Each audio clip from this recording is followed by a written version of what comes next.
ଏକ ରାତିରେ ମାଲିକାଣୀ ନିଜର 15 ବର୍ଷର ଝିଅକୁ ମୋ ପାଖରେ ଶୁଆଇଦେଲେ। ସେହି ଝିଅଟି ମୋ ସହିତ ଯାହା କଲା ତାହା ଜାଣିଲେ ଆପଣଙ୍କର ମଧ୍ୟ ହୋସ ଉଡ଼ିଯିବ। ମାଲିକାଣୀ ତୀର୍ଥଯାତ୍ରାରେ ଗଲେ ତ ନିଜର 15 ବର୍ଷର ଝିଅକୁ ମୋ ପାଖରେ ଛାଡ଼ିଦେଲେ। ମୁଁ ମଧ୍ୟ ଦୌଡ଼ି ଦୌଡ଼ି ତାର ସବୁ କାମ କରୁଥିଲି। ରାତି ହେଲେ ତାକୁ ନିଜ ପାଖକୁ ଡାକି ନେଉଥିଲି। ମାଲିକାଣୀ ମଧ୍ୟ ଅନୁମତି ଦେଇଥିଲେ। ପରବର୍ତ୍ତୀ ରାତି ହେବାରୁ ମୋତେ କିଛି ନରମ ନରମ ଅନୁଭବ ହେଲା। ମୁଁ ଡରିକି ଉଠିଲି ତ ମୋର ହୋସ ଉଡ଼ିଗଲା। ମାଲିକାଣୀ ସେହି ରାତିରେ ତୀର୍ଥଯାତ୍ରାରେ ଯାଉଥିଲେ, ତେଣୁ ସକାଳୁ ମୋ ଜୀବନ ଆଫତରେ ପଡ଼ିଥିଲା। ସେ ବାରମ୍ବାର ମୋତେ କହୁଥିଲେ, ସମୀର, ମୋର ପୂରା ଘର ତ ଭରସାରେ। ଯେତିକି ବିଶ୍ୱାସ ମୁଁ ତ ଉପରେ କରିପାରିବି, ଘରର ଅନ୍ୟ କୌଣସି ଚାକର ଉପରେ ନାହିଁ। ମୋ ନାଁ ସମୀର। ମୋର ବୟସ 25 ବର୍ଷ ଥିଲା, କିନ୍ତୁ ମୁଁ 10 ବର୍ଷ ବୟସରୁ ମାଲିକାଣୀଙ୍କ ଘରେ କାମ କରୁଥିଲି। 15 ବର୍ଷ ହେବ ମୁଁ ମାଲିକାଣୀଙ୍କ ଘରେ ଚାକିରି କରୁଥିଲି। ତେଣୁ ସେ ଯେତିକି ବିଶ୍ୱାସ ମୋ ଉପରେ କରୁଥିଲେ ଆଉ କାହା ଉପରେ କରୁନଥିଲେ। ସେଥିପାଇଁ ସେ ମୋତେ ସବୁ କଥା କହୁଥିଲେ। କହିଲେ, ଦେଖ ସମୀର, ମୋ ଝିଅ ପରୀକୁ ମୁଁ ଘରେ ଛାଡ଼ି ଯାଉଛି, ତାର ବହୁତ ଯତ୍ନ ନେବୁ। ତୁ ତ ଜାଣିଛୁ ନା, ତାର ନିଦରେ ଚାଲିବାର ଅଭ୍ୟାସ ଅଛି। ମୁଁ ମୁଣ୍ଡ ହଲାଇଲି ଯେ ଆଜ୍ଞା ମାଲିକାଣୀ, ମୋତେ ଜଣାଅଛି। ଯଦିଓ ମୋତେ କ'ଣ ଜଣାଥିଲା, ସେ ତ ନିଜ ରୁମରେ ହିଁ ଶୋଉଥିଲା।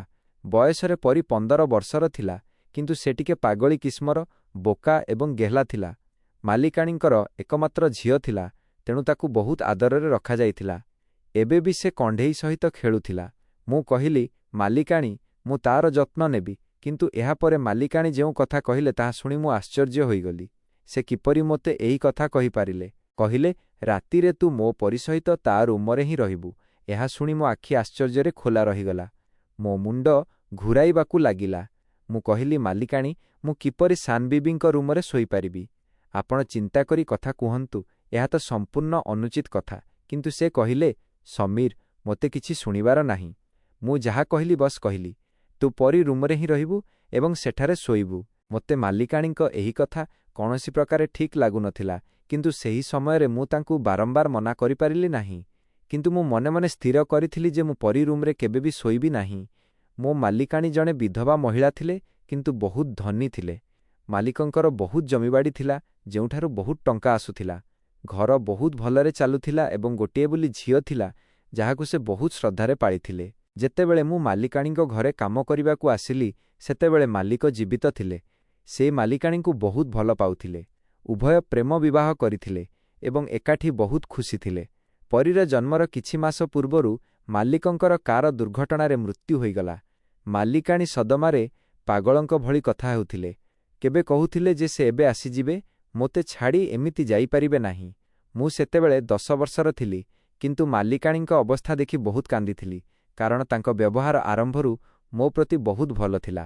ସେ ମୋର ମଧ୍ୟ ବହୁତ ଯତ୍ନ ନେଉଥିଲେ, ତେଣୁ ତାଙ୍କ ଦୁଃଖ ମୋଠାରୁ ଦେଖାଯାଉନଥିଲା। ଯେତେବେଳେ ପରୀ ଜନ୍ମ ହେଲା, ପ୍ରଥମେ ମାଲିକାଣୀ ମାଲିକଙ୍କୁ ମନେ ପକାଇ ବହୁତ କାନ୍ଦିଲେ, କିନ୍ତୁ ପରେ ତାଙ୍କ ମନ ପରୀ ସହିତ ଲାଗିଗଲା। ମାଲିକାଣୀଙ୍କ ବାପା ମା ବହୁତ ଚାହୁଁଥିଲେ ଯେ ସେ ଦ୍ୱିତୀୟ ବିବାହ କରନ୍ତୁ, କିନ୍ତୁ ସେ ସଫା ମନା କରିଦେଲେ। କହିଲେ ଯେ, ନାହିଁ, ମୁଁ ମୋ ସ୍ୱାମୀଙ୍କୁ ବହୁତ ଭଲ ପାଉଥିଲି ଏବଂ ମୁଁ ମୋର ସାରା ଜୀବନ ମୋ ସ୍ୱାମୀଙ୍କ ନାମରେ କାଟିଦେବି। ମାଲିକାଣୀ ସେଇଆ ହିଁ କଲେ। ପୂରା ଘର ସେ ସମ୍ଭାଳିଥିଲେ। ସବୁ ଚାକରଙ୍କୁ ସେ ଦେଖୁଥିଲେ। 15 ବର୍ଷ ସମୟ ବିତିଗଲା। ମାଲିକାଣୀଙ୍କ ସବୁଠାରୁ ବିଶ୍ୱସ୍ତ ଚାକର ମୁଁ ଥିଲି। ବ୍ୟବସାୟର ଦେଖାଶୁଣା ମଧ୍ୟ ମାଲିକାଣୀ ମୋ ହାତରେ ଛାଡ଼ିଥିଲେ। କିନ୍ତୁ ମୁଁ ମଧ୍ୟ ଲୁଣର ମୂଲ୍ୟ ଶୁଝୁଥିଲି। ପଇସାର ହିସାବର ମାଲିକାଣୀଙ୍କୁ ଦେଉଥିଲି। ଏହି ବର୍ଷ ମାଲିକାଣୀଙ୍କ ବାପା ମା ତୀର୍ଥଯାତ୍ରାରେ ଯାଉଥିଲେ, ତେଣୁ ମାଲିକାଣୀ କହିଲେ ଯେ ସେ ମଧ୍ୟ ତୀର୍ଥକୁ ଯିବାକୁ ଚାହାନ୍ତି। ଏହା ଶୁଣି ପ୍ରଥମେ ପରୀ ପାଟିତୁଣ୍ଡ କଲା ଯେ ସେ ଏଠାରେ ଏକା ରହିବ ନାହିଁ। କିନ୍ତୁ ତାର ଫାଇନାଲ ପରୀକ୍ଷା ଥିଲା, ତେଣୁ ମାଲିକାଣୀ କହିଲେ, ମୁଁ ତ ପାଠପଢ଼ା ଖରାପ କରିବାକୁ ଚାହୁଁନାହିଁ, ତେଣୁ ତୁ ଆସନ୍ତା ଥର ମୋ ସହିତ ଯିବୁ। ବହୁତ କଷ୍ଟରେ ସେ ମାନିଲା। କିନ୍ତୁ ମାଲିକାଣୀ ମୋତେ ଯାହା କହୁଥିଲେ ତାହା ମୋତେ ଠିକ୍ ଲାଗୁନଥିଲା।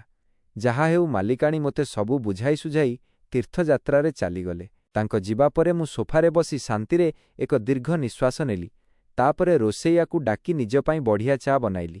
ମାଲିକାଣୀ ଥିବାବେଳେ ମୁଁ କେବେ ବି ସୋଫାରେ ବସିନଥିଲି। ଯଦିଓ ସେ କେବେ ମନା କରିନଥାନ୍ତେ, କିନ୍ତୁ ମୁଁ ମାଲିକ ଏବଂ ଚାକରର ମର୍ଯ୍ୟାଦା ସବୁବେଳେ ବଜାୟ ରଖୁଥିଲି। କିନ୍ତୁ ଏବେ ଭାବୁଥିଲି, ମାଲିକାଣୀ ଯାଇଛନ୍ତି ତ କିଛିଦିନ ମାଲିକଙ୍କ ଭଳି ଆରାମ ମୁଁ ମଧ୍ୟ କରି ଦେଖେ। ମୁଁ ଶାନ୍ତିରେ ନିଶ୍ୱାସ ନେଲି ଏବଂ ମଜାରେ ନିଜର 2 ଗୋଡ଼ ସାମ୍ନା କାଚ ଟେବୁଲ ଉପରେ ରଖିଦେଲି। ରିମୋଟ ହାତରେ ଧରି ଟିଭି ଚ୍ୟାନେଲ ବଦଳାଇବାକୁ ଲାଗିଲି। ମୁଁ ଭାବୁଥିଲି କେଉଁ ଚ୍ୟାନେଲ ଦେଖିବି। ଏହି ସମୟରେ ରୁମର କବାଟ ଖୋଲିଲା ଏବଂ ପରୀ ଲଞ୍ଚ ଲାଉଞ୍ଜକୁ ଆସିଲା। ଯେତେବେଳେ ସେ ମୋର ବସିବା ଶୈଳୀ ଦେଖିଲା, ରାଗିକି କହିଲା, ସମୀର କେ ବଚ୍ଚେ, ତୋର ଅଭିଯୋଗ ମା ଆସିଲେ କରିବି ଯେ ତୁ କେମିତି ତାଙ୍କ ଦାମୀ ଟେବୁଲ ଉପରେ ଗୋଡ଼ ପସାରି ବସିଥିଲୁ। ଏହା ଶୁଣି ମୁଁ ହଡ଼ବଡ଼େଇ ଯାଇ ସିଧା ହୋଇ ବସିଗଲି। ମୁଁ କହିଲି, ଛୋଟ ବିବି, ଭଗବାନଙ୍କ ପାଇଁ ମାଲିକାଣୀଙ୍କୁ ଅଭିଯୋଗ କରନ୍ତୁ ନାହିଁ। ମୁଁ ତୁରନ୍ତ ଟିଭି ବନ୍ଦ କରି ରିମୋଟ୍ ସାଇଡ଼ରେ ରଖିଦେଲି। ପରି ରାଗିକି ସୋଫାରେ ବସିଲା ଏବଂ ରିମୋଟ୍ ନିଜ ହାତରେ ଧରିଲା। କହିଲା, ମା ଘରେ ନାହାନ୍ତି ବୋଲି ଏହା ଭାବିବୁନି ଯେ ତୁମମାନଙ୍କୁ ମୁଁ ମୁଣ୍ଡରେ ଚଢ଼ାଇବି। ଯେପର୍ଯ୍ୟନ୍ତ ସେ ଘରେ ନାହାନ୍ତି, ଏଇ ଘରର ମାଲିକାଣୀ ମୁଁ। ତେଣୁ ମୁଁ ଯାହା କହିବି ତୁମେମାନେ ସେଇଆ କରିବ। ମୁଁ ଛାତିରେ ହାତ ରଖି ମୁଣ୍ଡ ନୁଆଇଲି। ଜିଜି କାହିଁକି ନୁହେଁ ସାନ ମାଲିକାଣୀ, ଯେମିତି ଆପଣଙ୍କ ଆଜ୍ଞା। ଭିତରେ ଭିତରେ ମୋତେ ବହୁତ ରାଗ ଲାଗୁଥିଲା। ମୋର କେବେ ବି ମାଲିକାଣୀଙ୍କ ଝିଅ ସହିତ ପଟୁ ନଥିଲା। ସେ ସବୁବେଳେ ପିଲାଳିଆମି କରୁଥିଲା ଏବଂ ମୁଁ ତାର ହରକତରେ ହଇରାଣ ହୋଇଯାଉଥିଲି। ସେ ମୋତେ ବଜାରର ବହୁ ଚକ୍କର ଲଗାଉଥିଲା। କହୁଥିଲା ଯେ ତୁ ହିଁ ମୋ ପାଇଁ ସାମାନ ଆଣିବୁ, ଡ୍ରାଇଭର ଯିବ ନାହିଁ କି ଅନ୍ୟ କୌଣସି ଚାକର। ମାଲିକାଣୀ ମଧ୍ୟ ତାକୁ କିଛି କହୁନଥିଲେ, କାରଣ ସେ ତାଙ୍କର ଗେହ୍ଲା ଝିଅ ଥିଲା। ମୋତେ ହିଁ କହୁଥିଲେ, ସମୀର ସାନ ମାଲିକାଣୀ ଯାହା କହୁଛି ତାହା କରିଦେ। ଚା କପ୍ ଚାକର ନେଇକି ଆସିଲା ତ ମୋତେ ଏମିତି ଛିଡ଼ା ହୋଇଥିବା ଦେଖି ଅଜବ ଭାବେ ହସିଲା। କହିଲା, ଏବେ ତ ବହୁତ ରୋବ ଦେଖାଉଥିଲୁ, ଆସିଗଲୁ ନା ନିଜ ଔକାତକୁ। ମୁଁ ତାକୁ ରାଗିକି ଚାହିଁଲି। ସେ ଚା କପ୍ ଟେବୁଲ ଉପରେ ରଖିଲା। ଯେଉଁ ଚା ମୁଁ ପିଇବାର ଥିଲା ତାହାପରି ବହୁତ ମଜାରେ ପିଇଲା। ମୋର ପୂରା ଦିନ ଏପଟ ସେପଟ କାମରେ ବିତିଗଲା। ରାତି ହେବାରୁ ମୁଁ ନିଜ କ୍ୱାର୍ଟରକୁ ଯିବାକୁ ଲାଗିଲି। ତେବେ ପରି କହିଲା, ତୁ କୁଆଡ଼େ ଯାଉଛୁ ସମୀର? ମା କହିଥିଲେ ଯେ ତୁ ମୋ ରୁମରେ ଶୋଇବୁ। ଏହା ଶୁଣି ମୋତେ ମାଲିକାଣୀଙ୍କ କଥା ମନେ ପଡ଼ିଲା। ମୁଁ ଆଶ୍ଚର୍ଯ୍ୟ ହୋଇ ପରୀକୁ ଚାହିଁଲି। ମୁଁ କହିଲି, ସାନ ମାଲିକାଣୀ, ମୋତେ ମୋ କ୍ୱାର୍ଟର ଛଡ଼ା କେଉଁଠି ନିଦ ଆସେ ନାହିଁ। ଘରେ ଅନ୍ୟ ଚାକରାଣୀ ମଧ୍ୟ ଅଛନ୍ତି, ଆପଣ ତାଙ୍କୁ ନିଜ ସହିତ ଶୁଆଇ ଦିଅନ୍ତୁ। ସେ କହିଲା, ମା କହିଥିଲେ ତୁ ଶୋଇବୁ, ତେଣୁ ତୁ ହିଁ ଶୋଇବୁ। ଚାଲ ଶାନ୍ତିରେ ମୋ ରୁମ୍କୁ ଆସ ଏବଂ କାଲିନ କାର୍ପେଟ ଉପରେ ଯାଇ ଶୋଇଯା। ମୁଁ ରୁମ୍କୁ ଯାଇ ଶୋଇପଡ଼ିଲି, କିନ୍ତୁ ମୋତେ ବହୁତ ଅସ୍ଥିର ଲାଗିଲା। ପରି ବେଡ୍ ଉପରେ ଯାଇ ଶୋଇଗଲା। ସେ ଲ୍ୟାମ୍ପ ମଧ୍ୟ ବନ୍ଦ କରିଦେଲା। ରୁମରେ ଏହି ସମୟରେ ବହୁତ ଅନ୍ଧାର ଥିଲା। ମୋ ହୃଦୟ ଜୋରରେ ଧଡ଼ଧଡ଼ ହେଉଥିଲା। ଯଦିଓ ସେ 15 ବର୍ଷର ଥିଲା, କିନ୍ତୁ ମୁଁ ତ 15 ବର୍ଷର ନଥିଲି। ମୋତେ କାହାର ଗୋଟିଏ କଥା ମନେ ପଡ଼ିଲା, ଯେଉଁଠି ଜଣେ ପୁରୁଷ ଏବଂ ଜଣେ ମହିଳା ଏକାଠି ଥାନ୍ତି, ସେଠାରେ ତୃତୀୟ ବ୍ୟକ୍ତି ଶୈତାନ ଥାଏ। ଜାଣିନି ମାଲିକାଣୀ କାହିଁକି କହିଲେ ଯେ ମୁଁ ତାଙ୍କ ଝିଅ ରୁମ୍ରେ ଏକା ରହେ। ତାଙ୍କୁ ଉଚିତ ଥିଲା ଯେ ଚାକରାଣୀଙ୍କୁ ପରି ସହିତ ଶୁଆଇଥାନ୍ତେ। ରୁମରେ ସାମାନ୍ୟ ଆଲୋକ ଥିଲା। ମୋର ନଜର ବେଡ୍ ଉପରେ ଶୋଇଥିବା ପରି ଉପରେ ପଡ଼ିଲା। ତେବେ ତାର ଚେହେରା ଦେଖି ମୋ ନଜର ଅଟକିଗଲା। ସେ ଶୋଇଥିବା ବେଳେ ବହୁତ ନିଷ୍ପାପ ଲାଗୁଥିଲା। ମୁଁ ତୁରନ୍ତ ନଜର ହଟାଇଲି ଏବଂ ନିଜ ଆଖି ଜୋରରେ ବନ୍ଦ କରି ଶୋଇବାକୁ ଚେଷ୍ଟା କଲି। ମୋ ଉପରେ ଶୈତାନ ହାବି ହେବା ପୂର୍ବରୁ ମୁଁ ଶୋଇଯିବାକୁ ଚାହୁଁଥିଲି। ଭଗବାନଙ୍କୁ ସ୍ମରଣ କରି କରି କେତେବେଳେ ମୋର ଆଖି ଲାଗିଗଲା। ଘଣ୍ଟାର ତୀବ୍ର ଆଲାରାମ ବାଜିବାରୁ ମୋ ଆଖି ଖୋଲିଲା। ମୁଁ ହଡ଼ବଡ଼େଇ ଉଠିଲି ତ ଦେଖିଲି ପରି ନିଦରେ ହିଁ ହାତରେ ଘଣ୍ଟାର ଆଲାରାମ ବନ୍ଦ କରୁଥିଲା। ମୁଁ ସାମ୍ନା ଘଣ୍ଟାକୁ ଚାହିଁଲି ତ 7ଟା ବାଜିଥିଲା। ମୁଁ ତୁରନ୍ତ ଉଠି ତା ରୁମରୁ ବାହାରକୁ ଆସିଲି। ତାକୁ ସ୍କୁଲ ଯିବାର ଥିଲା ଏବଂ ତାର ପରୀକ୍ଷା ମଧ୍ୟ ଥିଲା। ମାଲିକାଣୀ କହିଥିଲେ ଯେ ଡ୍ରାଇଭର ସହିତ ପରୀକୁ ଏକା ପଠାଇବୁ ନାହିଁ। ତେଣୁ ଯେତେବେଳେ ପରୀ ପ୍ରସ୍ତୁତ ହୋଇ ରୁମରୁ ବାହାରକୁ ଆସିଲା, ଡ୍ରାଇଭର ସହିତ ମୁଁ ଯାଇ ତାକୁ ସ୍କୁଲରେ ଛାଡ଼ିଦେଲି। ଏହାପରେ ମୁଁ ଜମିବାଡ଼ିର ହିସାବ କିତାବ ଦେଖିବାକୁ ଲାଗିଲି। କେତେ ଟଙ୍କା ଆସିଲା, କେଉଁଠି ଫସିଛି, କ'ଣ ହେଲା କ'ଣ ନାହିଁ, ଏହିସବୁ ହିସାବର ମୋର ଦାୟିତ୍ୱ ଥିଲା।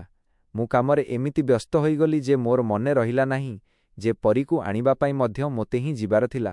ଯେପର୍ଯ୍ୟନ୍ତ ମୁଁ ନ ଯାଆନ୍ତି, ଡ୍ରାଇଭର ମଧ୍ୟ ପରୀକୁ ସ୍କୁଲରୁ ଆଣିବାକୁ ଯାଉନଥିଲା ଏବଂ ଏହା ମାଲିକାଣୀଙ୍କ ଆଦେଶ ଥିଲା। ମୁଁ ମୋ କାମରେ ଏତେ ବୁଡ଼ି ରହିଥିଲି ଯେ ମୋ ମୁଣ୍ଡରୁ ଏହି କଥା ବାହାରି ଯାଇଥିଲା। 12ଟା ବେଳେ ପରୀର ଛୁଟି ହେବାର ଥିଲା ଏବଂ ମୋତେ 1:30 ବାଜି ସାରିଥିଲା। ସେତିକି ବେଳେ ମୋ ଫୋନ୍ ବାଜିଲା। ଦେଖିଲି ତ ମାଲିକାଣୀଙ୍କ ନମ୍ବର ଥିଲା। ମୁଁ ଜଲ୍ଦି ଫୋନ୍ ଉଠାଇଲି ତ ସେ ମୋ ଉପରେ ବହୁତ ରାଗିଲେ।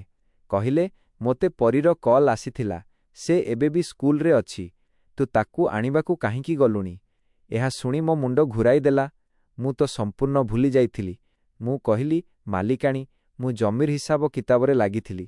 ମାଲିକାଣୀ କହିଲେ, ଯା ଯାଇ ତାକୁ ନେଇକି ଆସ। ମୁଁ ସବୁ ହିସାବର ବନ୍ଦ କଲି ଏବଂ ଘରୁ ବାହାରକୁ ବାହାରିଲି। ସାମ୍ନାରେ ଡ୍ରାଇଭରକୁ ମୁଁ ରାଗିକି ଚାହିଁଲି। ମୁଁ କହିଲି, ତୁ ମୋତେ କହିପାରିଲୁନି ଯେ ସାନ ମାଲିକାଣୀଙ୍କ ଛୁଟି ହୋଇଗଲାଣି? ସେ କହିଲା, ମୁଁ କାହିଁକି କହିଥାନ୍ତି? ମାଲିକାଣୀ ତୋତେ ସବୁ ଚାକରଙ୍କ ସର୍ଦ୍ଦାର କରିଯାଇଛନ୍ତି। ଏହା ତୋର କାମ ଯେ ତୁ ସେହି କଥାଗୁଡ଼ିକୁ ନିଜେ ମନେ ରଖିବୁ। ଡ୍ରାଇଭରର କଥା ମୋତେ ରାଗାଇ ଦେଇଥିଲା। ମାଲିକାଣୀ କ'ଣ ଯାଇଥିଲେ, ସବୁ ଚାକର ମୁଣ୍ଡରେ ଚଢ଼ି ଯାଇଥିଲେ। ଯାହା ହେଉ, ମୁଁ ଶୀଘ୍ର ଡ୍ରାଇଭର ସହିତ ବସିଲି ଏବଂ ଯେତେବେଳେ ସ୍କୁଲରେ ପହଞ୍ଚିଲି ତ ପୂରା ସ୍କୁଲ ଖାଲି ହୋଇସାରିଥିଲା। କେବଳ ପରି ହିଁ ସ୍କୁଲରେ ଥିଲା। ସ୍କୁଲର ଜଗୁଆଳି ମୋତେ ଦେଖି କହିଲା, ଏତେ ଡେରିରେ କାହିଁକି ଆସିଲ? ସେ ରାଗରେ ନାଲି ପଡ଼ି ଗାଡ଼ିରେ ବସିଲା। ଯେତେ ସମୟ ପର୍ଯ୍ୟନ୍ତ ଘରେ ପହଞ୍ଚି ନଥିଲୁ, ସେ ମୋତେ କେବଳ ଶୁଣାଇ ଚାଲିଥିଲା। କହିଲା, ମା ଆସନ୍ତୁ, ତୋର କାନ କିପରି ଟାଣିବେ ଦେଖିବୁ। ମୋର ଦୋଷ ଥିଲା, ତେଣୁ ମୁଁ ଚୁପଚାପ ତାର ସବୁ କଥା ଶୁଣୁଥିଲି।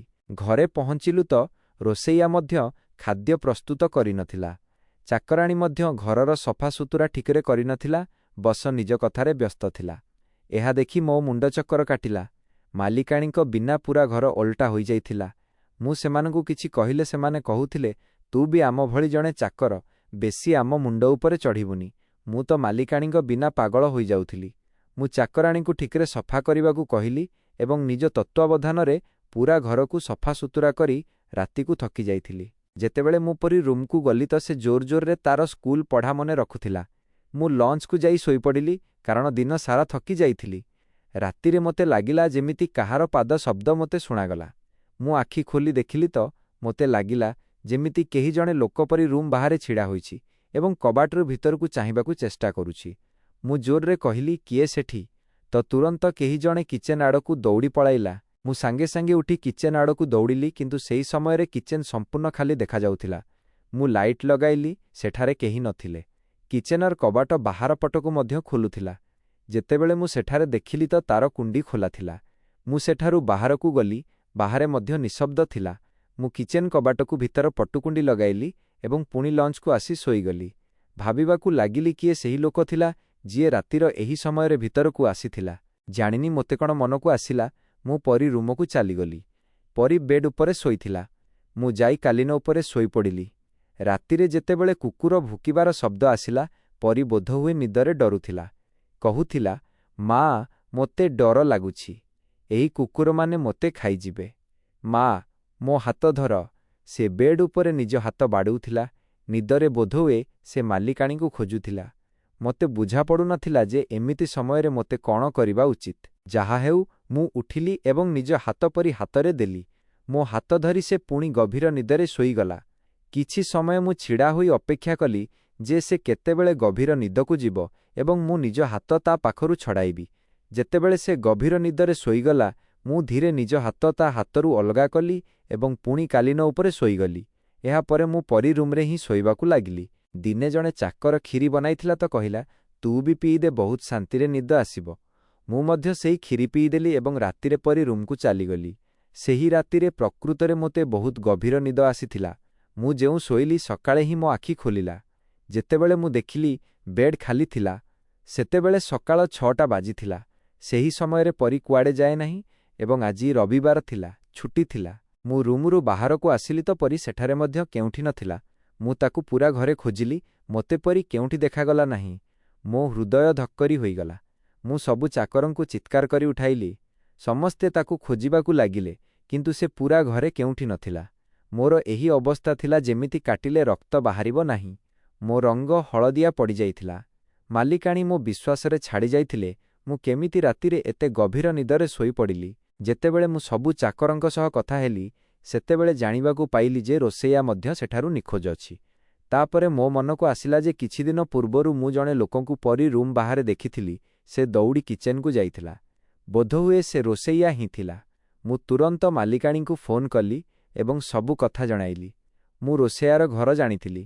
ମାଲିକାଣୀ କହିଲେ, ତୁ ରୋଷେଇଆ ଘରେ ପହଞ୍ଚ ଏବଂ ତାର ପିଛା କର, ମୁଁ ପୋଲିସକୁ ଫୋନ୍ କରୁଛି। ମୁଁ ଦୌଡ଼ି ଦୌଡ଼ି ରୋଷେଇଆ ଘରକୁ ଗଲି ତ ଜାଣିବାକୁ ପାଇଲି, ତାର ସ୍ତ୍ରୀ ପିଲା କହିଲେ ଯେ ସେ ତ ଘରକୁ ଆସିନାହାନ୍ତି।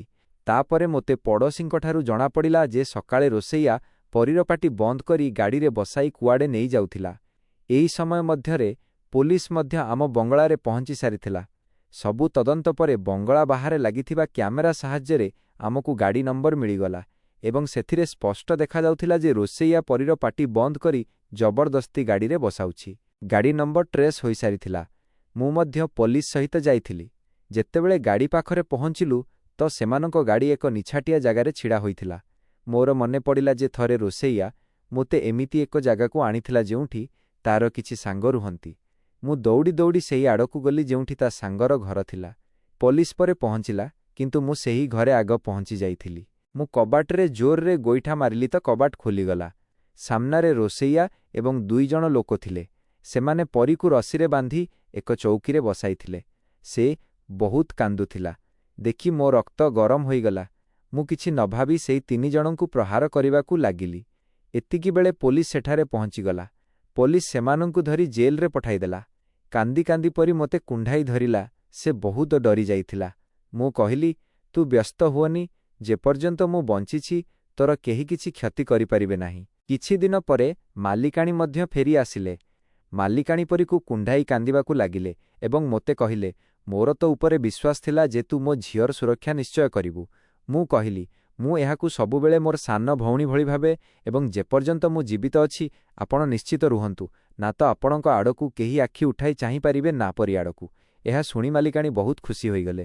ଆପଣଙ୍କୁ ଏହି କାହାଣୀଟି କିପରି ଲାଗିଲା କମେଣ୍ଟ କରି ନିଶ୍ଚୟ ଜଣାଇବେ। ଯଦି ଆପଣଙ୍କ ପାଖରେ ମଧ୍ୟ ଏମିତି କିଛି ପ୍ରେରଣାଦାୟକ କାହାଣୀ ଅଛି ତେବେ ନିଶ୍ଚୟ ସେୟାର କରନ୍ତୁ।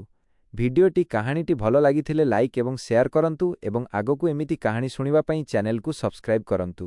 ଆପଣଙ୍କ ପାଇଁ ମୁଁ ଆଉ କ'ଣ କରିପାରିବି କି?